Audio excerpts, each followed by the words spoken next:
electricity challenge that we're facing is very concerning to all of us, and it's quite complex, and we keeping that whole issue of electricity on our radar screen every hour, every minute, and looking at precisely what is happening, how the executives are handling it, how the board is handling it, and indeed how the Department of Public Enterprises and the Minister are handling it. And Samkelo would like me to say here and now that so-and-so is going to be fired, so-and-so is going to be fired. We don't work like that, Samkelo. It is a major, major problem affecting not only the individual lives of people, but the economy as well. And the load shedding, as we talk now, is also having other adverse effects, such as jobs and the performance of our economy. So it is the biggest risk, as we have said in the past, and we are in the process of looking very closely at how best all this should be done.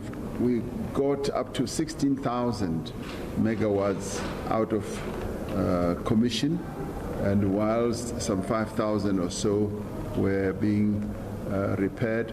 And then this was also exacerbated by the situation in Zambia, where the Cahora Bassa power supply or power generation was also affected.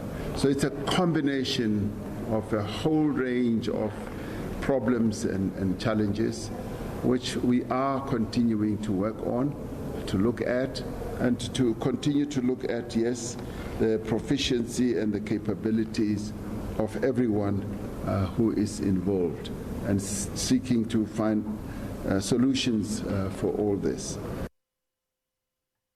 Well, for a little bit more on these rolling blackouts, these planned outages, we're now joined via Zoom by Dave Nickols, who's the chairperson of the Nuclear Energy Corporation of South Africa, NECSA, but he also spent 33 years at Eskom, so he knows a thing or two about this power utility. Dave, thanks very much indeed for joining us. Welcome to the program. Thank you for inviting me. All right, so I woke up on Monday morning to load shedding and messages that we'd gone to stage 4. It took me by surprise. Did it take you by surprise? Clearly, the actual timing of when we get hit by which batch of load shedding is a function of particular machine failures. But in general, no, this, in my opinion, is a direct result of the policy put forward since 1998. Which drove us into this corner. And just by that context, everyone talks about demand electricity. We haven't a clue what demand in this country is. We know up until 2007, Eskom had spare machines, so we knew that if a customer wanted more power, we gave it to them. Since 2007, Eskom's never had a spare machine, and therefore since 2007, we've not been meeting demand, we've been constrained by supply. All right. And just to put it in context, yeah, sure. Back to you, sir. Well, let's take it. Let's go back to 1998, because that's where you started. What were the decisions that we made that have put us where we are today in 2021?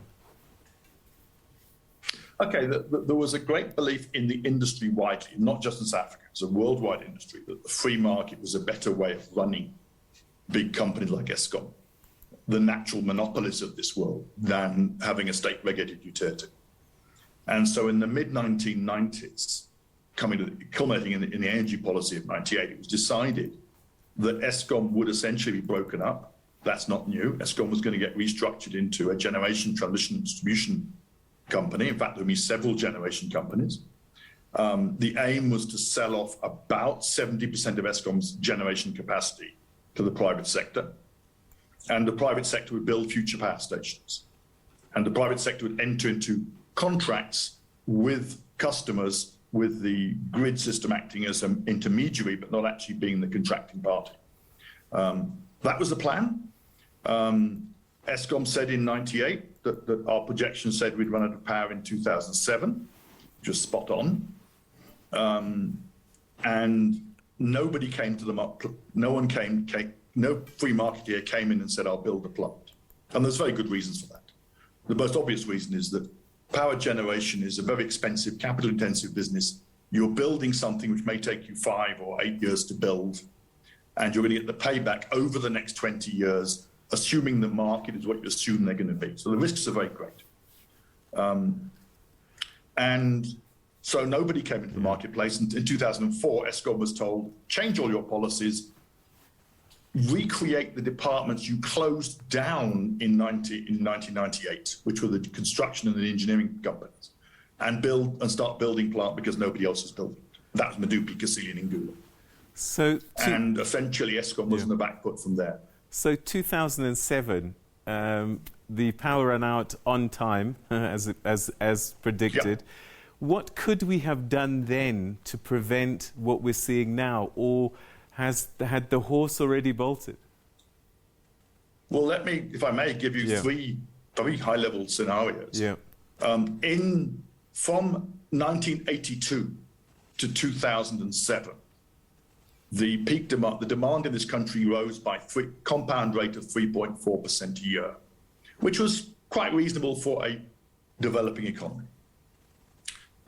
So the first comment is, if in 98 we had decided to go forward and build more plants sensibly, we wouldn't have had the crisis of Medupi and Kasili, where there was no skill set to build it. It was built in a screaming hurry.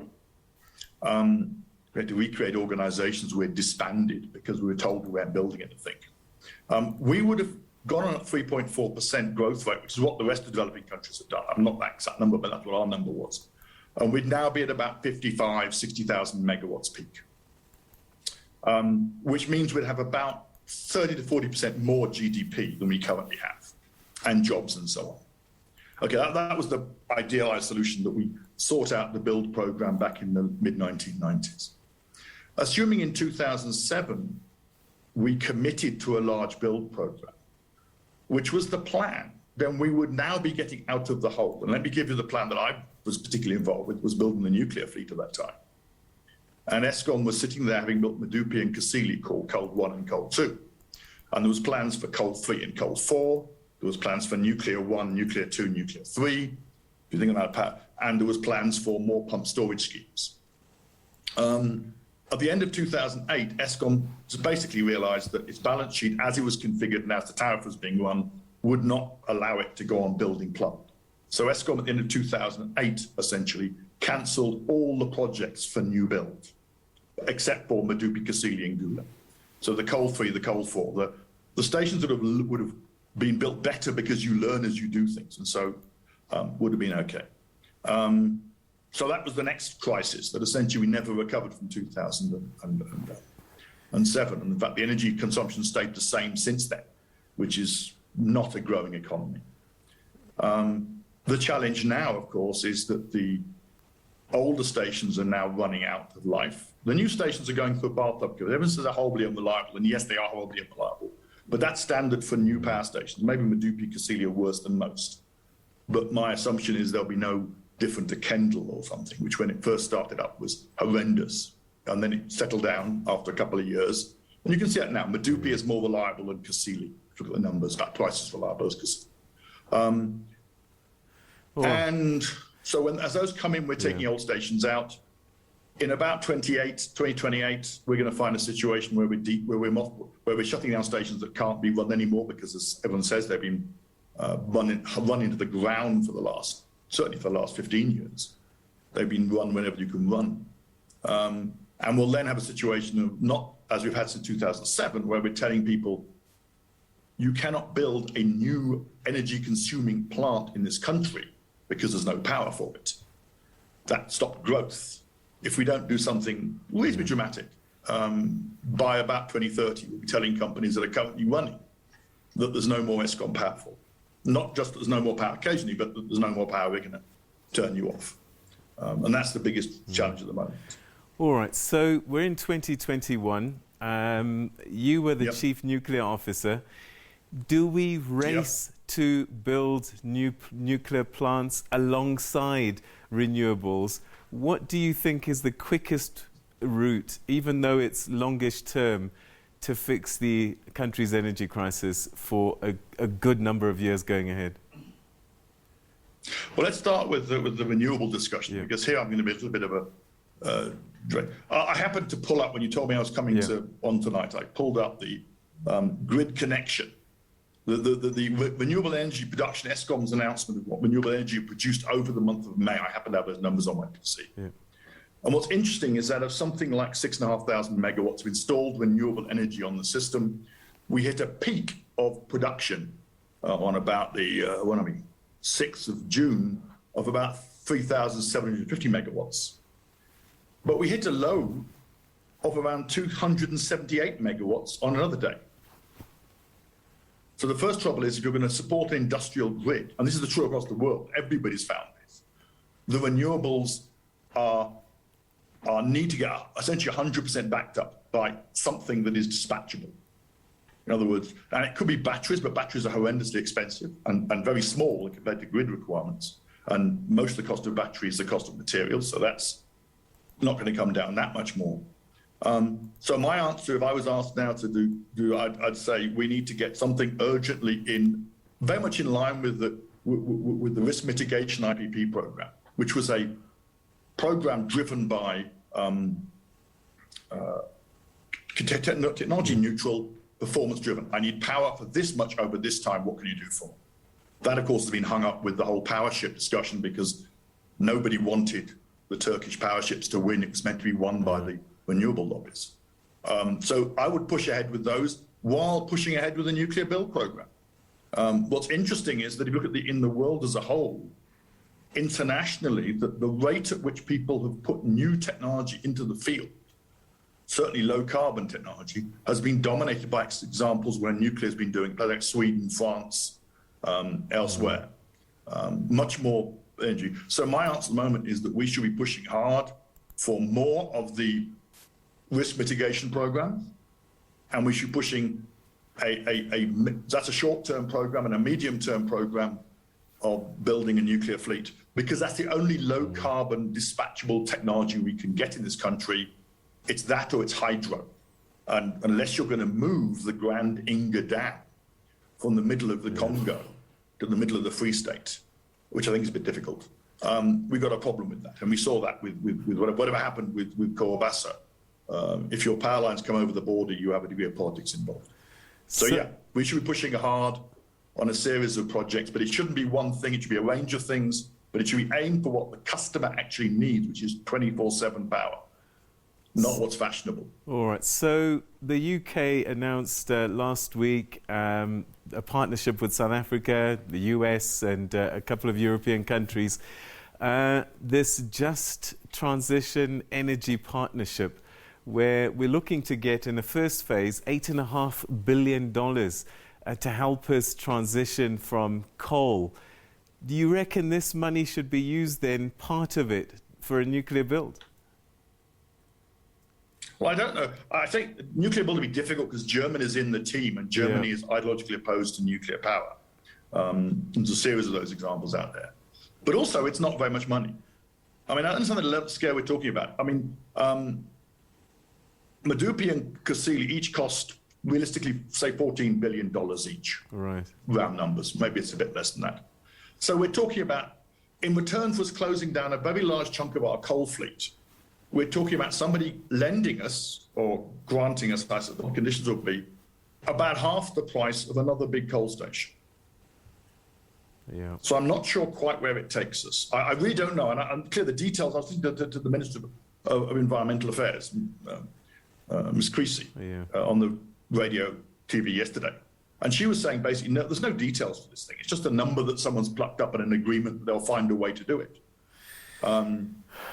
And I think that's the first problem. You're going to find also that it's a requirement to almost certainly the money will get spent in the countries where it came from for them to supply goods to us. I suggest that's what normally happens. Okay. So I don't think there's a need. We can raise money for there's lots of money in the world sloshing around at the moment looking for a home. If you commit to a sensible program, you can do a self-funding program with export credit financing. And you must answer the question of what's gone wrong. I'll give you one example went wrong. IRP 2010 included 9,500 megawatts of nuclear plant, first line machine on stream in 2023. And that was essentially killed off by the anti-lobby who thought it was getting in the way of the renewables. And in fact, it's interesting, Earthlife Africa actually says explicitly on its website, it opposes nuclear power because nuclear power will get in the way of renewables. Not that it's too expensive or it's unsafe or anything else, just it gets in the way of renewables. Okay, so who's funding them is the question. We've run out of time, but one last question perhaps.